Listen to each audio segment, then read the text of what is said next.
des produits d'assurance dans la mobilité B2B qui sont des produits complexes sur lesquels les opérations sont difficiles. Il y a une problématique tech qui est fondamentale, qui est quand même l'enabler de tout le reste. Bienvenue à toutes et à tous dans Tonalité InsurTech, l'interview. C'est l'occasion pour vous de retrouver dans un format dédié les meilleures interviews réalisées ces derniers mois dans le cadre de mon podcast InsurTech. Et si vous ne le connaissez pas déjà, le podcast complet revient chaque mois sur l'innovation et la technologie au service de l'assurance. On y détaille les dernières levées de fonds et on décrypte une tendance majeure de la scène InsurTech. Pensez donc à vous abonner pour ne pas rater le prochain numéro. Ce podcast vous est proposé en partenariat avec la société Corinthe qui opère en France son offre d'InsurTech as a Service. Je suis ravi de pouvoir échanger à nouveau avec son CEO, Jean-Baptiste Limard, qui va nous éclairer aujourd'hui sur l'offre développée par Corinthe, sa différenciation technologique et bien sûr le ROI réalisé par ses clients. Je vous mets le lien vers le profil LinkedIn de la société dans les commentaires du podcast si vous souhaitez en apprendre plus sur la solution Corinthe. Et pour aller encore plus loin sur l'InsurTech as a Service, je vous invite à écouter le précédent épisode dans lequel nous échangions déjà avec Jean-Baptiste, mais sur le concept même d'InsurTech as a Service, ce qu'est cette offre technologique, les enjeux auxquels elle répond et comment elle peut bénéficier aux acteurs de l'assurance qui l'adoptent. Bonne écoute. Salut Jean-Baptiste, merci beaucoup d'être avec nous aujourd'hui. Et avant de commencer, est-ce que tu pourrais te présenter brièvement pour celles et ceux qui ne te connaissent pas déjà? L'idée est d'avoir un aperçu à la fois de ton parcours et de tes fonctions actuelles chez Corinthe pour éclairer ce que tu pourras nous partager ensuite sur la thématique du jour, à savoir l'InsurTech as a Service. Bonjour Florian, ravi de discuter avec toi aujourd'hui. Alors pour me présenter, donc Jean-Baptiste, fondateur et dirigeant de Corinthe. Ça va faire 10 ans que je travaille dans l'assurance, essentiellement au sein d'un grand groupe européen qui s'appelle le groupe Admiral, où j'ai travaillé donc à la fois en Grande-Bretagne et en France. En fait, pendant ces 10 ans, moi j'étais en charge de lancer des nouvelles BU pour le groupe Admiral, une sorte d'entrepreneur en interne, où j'en ai lancé 3, donc la principale en Grande-Bretagne qui s'appelait Vego, qui était de l'assurance à la demande pour le prêt de volant entre particuliers, donc dans le domaine des nouvelles mobilités. Retour en France en 2020 où j'ai monté Qualis, qui était de l'assurance de flotte automobile, toujours au sein du groupe Admiral.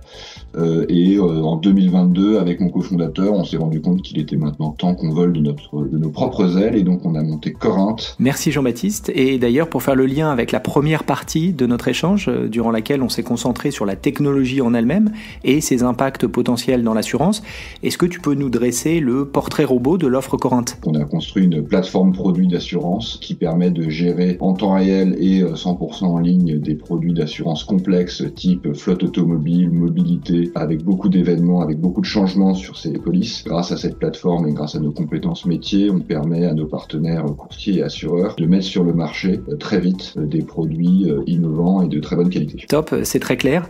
Et pour faire écho à ce que vous mettez en avant sur votre site internet, la notion de Tech MGA, est-ce que tu pourrais nous expliquer en quoi ce statut de MGA assumé est un plus comparé à des acteurs qui auraient un ADN uniquement technologique pour le coup? Ça va nous donner au moins 3 avantages, et je dirais même un 4e indirect. Bon, d'abord, on a quand même un avantage tech fondamental. Nous, notre plateforme fait une promesse à nos clients de gérer de manière 10 fois plus efficace des produits d'assurance dans la mobilité B2B qui sont des produits complexes, qui sont aujourd'hui gérés essentiellement manuellement, sur lequel les opérations sont difficiles et sur lequel il y a énormément de marge à gagner en digitalisant ces produits. Donc il y a une problématique tech qui est fondamentale, qui est quand même l'enabler de tout le reste.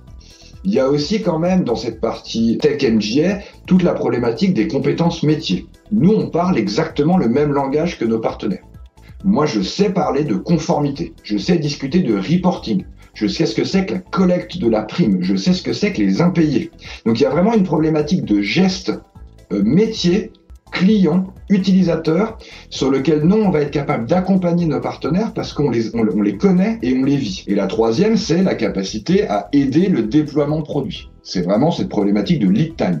Nous, on a eu un partenaire, par exemple, qui nous a demandé de digitaliser une offre. Et à la base, c'était vraiment une pure offre tech. Et ensuite, il est arrivé en disant « Ah, le problème, c'est que en termes de collecte de la prime, s'il faut que j'aille obtenir de créer un compte en banque en interne et des choses comme ça va devenir compliqué. Est-ce que vous pouvez m'aider là-dessus ?» Pas de problème. On collecte la prime pour vous. et on vous la restitue avec les bordereaux. Donc là, on est vraiment sur un geste où, en étant fournisseur de tech et expert de l'assurance, on est capable de débloquer les partenariats avec nos partenaires et en fait d'aller combler les trous dans la raquette. Et le dernier élément que je pense est quand même un petit peu important, c'est que nous, on a une place qui est très claire dans l'écosystème. Nous, on ne fait pas de distribution, on ne fait pas d'opération, on est en coulisses, on n'a pas vocation à être connu par le plus grand public, et donc en fait on est vraiment dans une relation de complémentarité avec nos partenaires qui nous identifie bien. Dans l'assurance, on a quand même un petit peu tendance à avoir comme risque que tout le monde est un peu concurrent, partenaire, personne ne sait pas forcément bien ce que font, notamment les startups. Nous, on fait extrêmement attention à bien clarifier ce qu'on fait, les services qu'on apporte, les augmentations de capacité qu'on fournit, et la manière qu'on a de ne pas marcher sur les plates-bandes de nos partenaires. Ok, je comprends. Et ça résonne d'ailleurs avec nos échanges dans le premier épisode où on mettait en avant la nécessité de la valeur ajoutée, la technologie n'étant évidemment qu'un moyen. Dans ce contexte, est-ce que tu pourrais nous détailler l'offre de Corinth, ce qui nous éclairera évidemment sur ses bénéfices et sa valeur ajoutée justement? Il y a deux types d'offres. La première, c'est de la digitalisation de produits existants et la deuxième, c'est le lancement de nouvelles offres innovantes. Une digitalisation de produits existants, c'est vous allez avoir un produit souvent sur des technologies traditionnelles pour lequel le partenaire n'a pas les moyens d'investir dans la digitalisation, souvent parce que c'est des produits qui sont, je dirais, rang 2 en termes de priorité.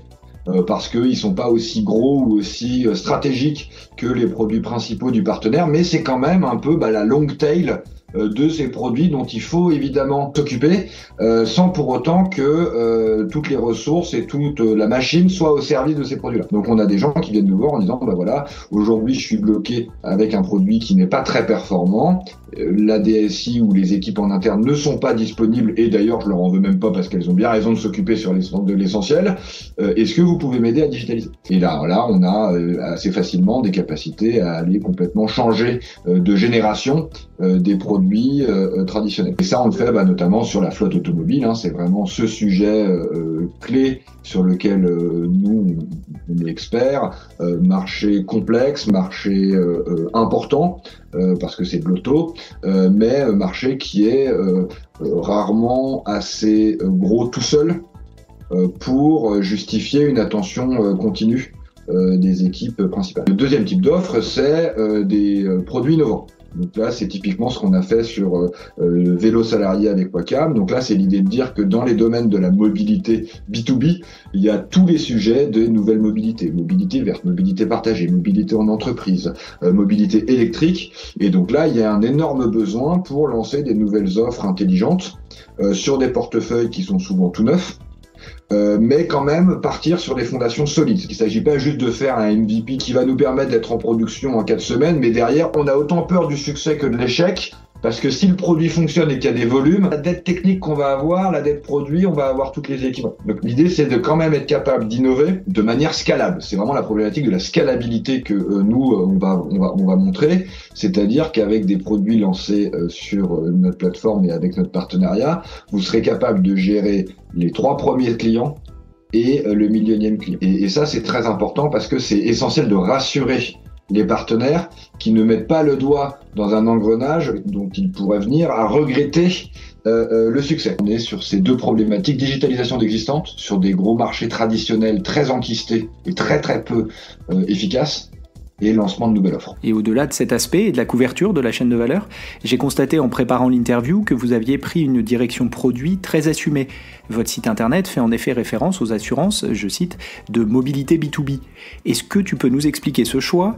D'abord, d'ancrer la proposition de valeur dans un vertical spécifique, et ensuite, le choix de ce vertical particulier. Alors, c'est une très bonne question. La création de Corinth, on avait 2 options. Se positionner comme un généraliste qui pouvait digitaliser à peu près tout, ou commencer quelque part un endroit précis, un marché spécifique. On s'est très très vite rendu compte qu'il fallait commencer sur un marché spécifique. Alors oui, techniquement, notre plateforme, elle est capable de gérer tous les produits d'assurance. Nous, notre thèse, c'est de dire que pour déployer rapidement, il faut une alliance de tech et de compétences métiers. Dire qu'on est capable de faire tous les produits, c'est en fait nier la problématique de la compétence métier. C'est pas crédible de dire que moi je suis un expert de tous les métiers, de tous les produits d'assurance du monde, c'est pas vrai. Et donc on a fait un choix très très fort et assumé qui consistait à dire nous on veut maximiser la valeur ajoutée des partenariats qu'on fait et on va faire ça sur des verticales dont on est expert. Et donc la verticale que moi je connaissais le mieux parce que ça fait 10 ans que je suis dessus, c'est la verticale nouvelle mobilité / mobilité B2B, et c'était d'ailleurs le marché pour lequel on avait conçu la plateforme. La logique de flotte,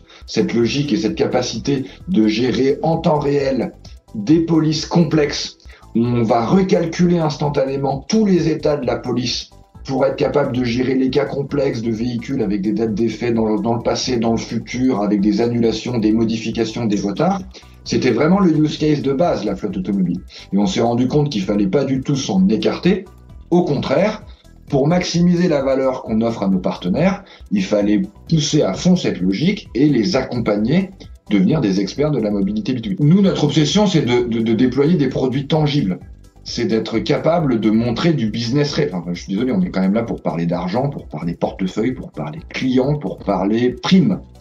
Et montrer à nos partenaires des gains d'efficacité dans le S sur P, dans les opérations, ça se fait pas de manière théorique sur tous les produits dans les nuages, ça se fait sur des exemples concrets. Oui, regardez, grâce à nous, la collecte des informations de sinistres sur une flotte historique est 5 fois plus rapide.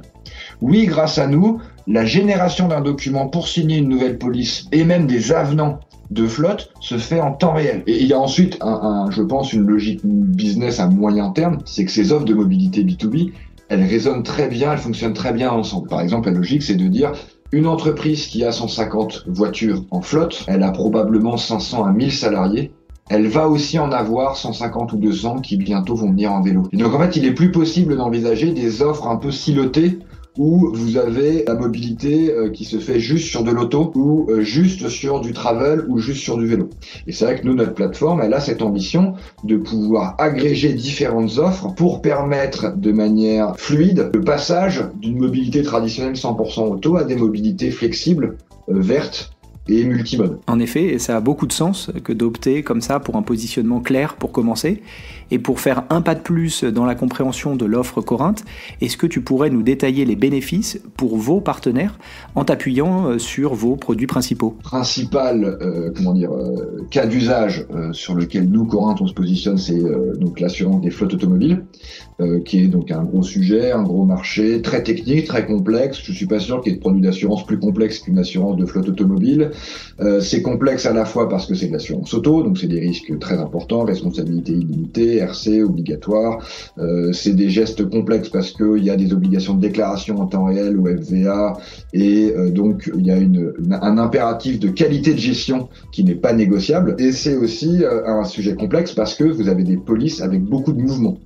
Vous avez des entrées, des sorties, donc c'est des polices sur lesquelles beaucoup d'événements ont lieu et sur lesquels le paradigme traditionnel ne permet pas de suivre ces mouvements de manière fine et efficace. Le use case de base qu'on a sur la flotte automobile, c'est vous pouvez gérer des flottes, quelle que soit leur taille, de 4 à plusieurs milliers de véhicules, avec une gestion 100% en temps réel, c'est-à-dire que tous les actes de gestion sont réalisés en temps réel, donc vous avez la souscription, donc le devis, la signature, le calcul de la prime, la génération des documents. Vous avez la facturation et le plan de facturation qui sont rendus visibles au client final et au courtier en temps réel. Et tous ces éléments-là, au moment de l'affaire nouvelle, sont dynamiques et vont continuer d'être mis à jour pour suivre tous les mouvements de parc du client. Là, on est vraiment sur une capacité à aller digitaliser tout le process et toute la vie du contrat. Et c'est ça qui va débloquer des énormes gains de productivité chez nos partenaires, puisqu'on n'est pas dans des situations où en fait, oui, on va digitaliser 30 ou 40% des cas, le chemin critique un peu facile. Par contre, dès qu'on sort un petit peu du sentier battu, on revient sur des gestes manuels inefficaces. Non, nous on est vraiment capable de gérer instantanément tous les cas et que chaque étape de la vie du contrat suive cette promesse de temps réel. La deuxième partie de la promesse qui est très importante, c'est la qualité de la data qu'on propose, qui va permettre, notamment sur des petites flottes sur lesquelles les coûts historiques ne sont pas vraiment fiables, parce que quand vous avez 50 véhicules, 100 véhicules, il suffit qu'il y ait un gros sinistre, et le S sur P, il est dégradé pour plusieurs années. Et aujourd'hui, les méthodes traditionnelles de souscription ne permettent pas une finesse de sélection du risque qui est aussi avancée que dans l'assurance auto B2C. Il faut quand même se rappeler qu'en assurance auto B2C, c'est 90 questions pour un client. En assurance auto B2B, vous avez le sirène, la plaque d'immatriculation et l'historique de sinistre. Donc c'est à peu près tout. Donc vous y allez à peu près à l'aveugle, en espérant que le portefeuille va s'équilibrer. Nous, notre promesse, c'est d'apporter peut-être pas tout, parce qu'on n'a pas 90 questions par véhicule, mais d'apporter une bonne partie de la finesse de data et de tarification dans l'univers de l'auto B2B, avec évidemment notamment des intégrations avec des offres télématiques, avec des fournisseurs de data tiers. C'est hyper clair. Et du coup, plusieurs propositions de valeur, ça veut dire que tu as plusieurs types de clients ? Alors nous, on travaille avec 2 types de clients, soit des assureurs, et notamment c'est le partenariat qu'on a eu avec Wacam, soit des courtiers qui sont eux au contact du client, que nous on va aider dans leur geste de distribution. En mobilité B2B, on est quand même sur un marché où pratiquement 100% des offres sont distribuées par courtier, et donc on travaille principalement avec ces 2 types de partenaires. Rien ne parle plus que des logos. Est-ce que tu peux nous citer quelques clients et partenaires avec lesquels tu travailles ? Et pour chacun, tu peux nous donner un aperçu de la manière dont vous avez travaillé ensemble.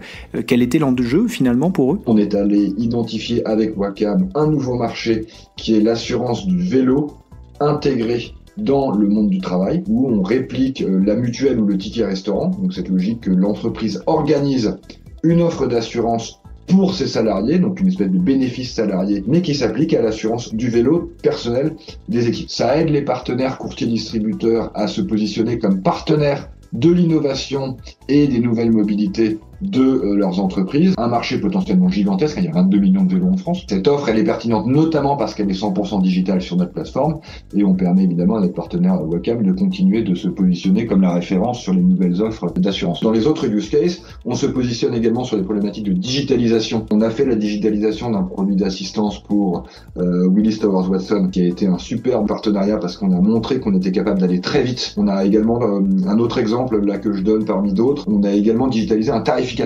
Donc là, c'est vraiment, on a reçu le tarificateur traditionnel qui est un document Excel, qu'on a APIfié pour un partenaire. Donc là, on est plutôt sur une brique métier très spécifique, où nous, comme on est des experts, on sait parfaitement gérer ce genre de logique. Mais c'est quand même un tarificateur auto, donc c'est sophistiqué.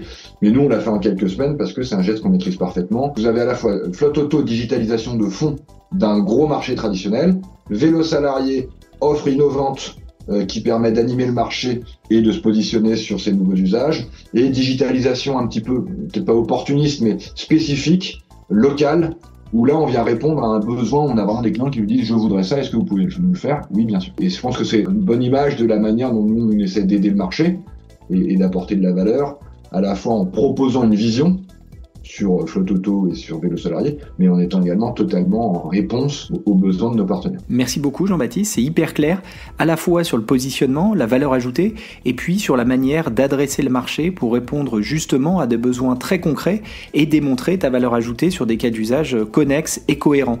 Ça fait évidemment écho à la première discussion qu'on a eue et il illustre de manière concrète. Si vous ne l'avez pas déjà fait, je vous invite d'ailleurs à écouter ce premier échange, je vous mets le lien dans la description. Vous y trouverez également le lien vers le site de Corinthe si vous souhaitez en apprendre davantage sur leur offre et les cas d'usage déjà délivrés. Merci encore Jean-Baptiste pour ton temps. Merci beaucoup Florian.